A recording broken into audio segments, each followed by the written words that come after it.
అందరికీ నమస్కారం.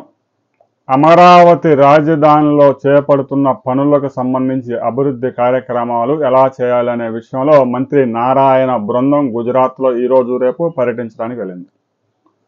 గుజరాత్లో ఇప్పటికే మోడల్ సిటీగా అభివృద్ధి చేస్తున్న గిఫ్ట్ సిటీతో పాటు సర్దార్ వల్లభాయ్ పటేల్ విగ్రహం, ప్రపంచంలోని అతిపెద్ద విగ్రహం సమీపంలో జరిగిన అభివృద్ధి కార్యక్రమాలు, గిఫ్ట్ సిటీలో జరుగుతున్న అభివృద్ధి కార్యక్రమాలు, స్పోర్ట్స్ సిటీలో జరుగుతున్న అభివృద్ధి కార్యక్రమాలతో పాటు సబర్మతి తీరంలో గుజరాత్ ప్రభుత్వం ఇప్పటికే చేసిన అభివృద్ధి దేశానికి ఆదర్శంగా నిలిచింది. ఆ ప్రాంతాన్ని కూడా సందర్శించబోతా ఉన్నారు.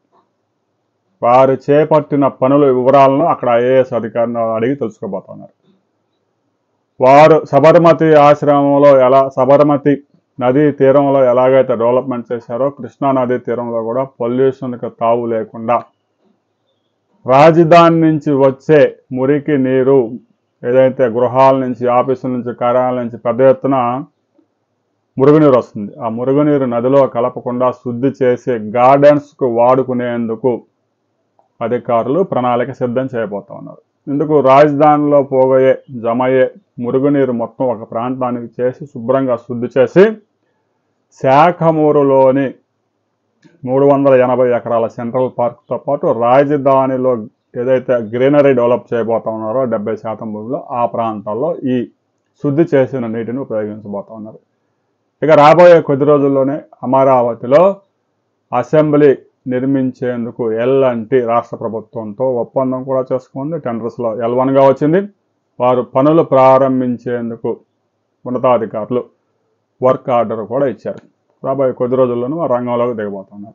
ఇక అమరావతిలో ఒక కీలక అప్డేట్ చోటు చేసుకోబోతా ఉంది.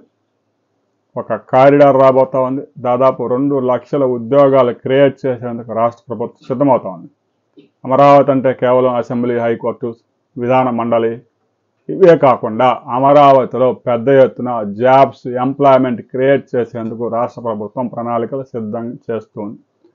అది కూడా సాఫ్ట్ జాబ్స్, ఎలాంటి కాలుష్యానికి అవకాశం లేని జాబ్స్, అంటే ఫార్మా రంగానికి సంబంధించినవి కావు. విద్యా, వైద్యం, పర్యాటకం, క్రీడా రంగాలతో పాటు IT రంగాలకు సంబంధించిన ఉద్యోగాలు కూడా అమరావతిలో పెద్ద ఎత్తున క్రియేట్ కాబోతున్నాయి. దానికి సంబంధించి ఒక కారిడార్ ఏర్పాటు చేయబోతా ఉన్నారు. అది ఏ ప్రాంతంలో రాబోతా ఉంది అనే వివరాలతో మనం మరో వీడియోలో తెలుసుకుందాం. వీడియోని లైక్ చేయండి, షేర్ చేయండి, సబ్స్క్రైబ్ చేసుకోండి.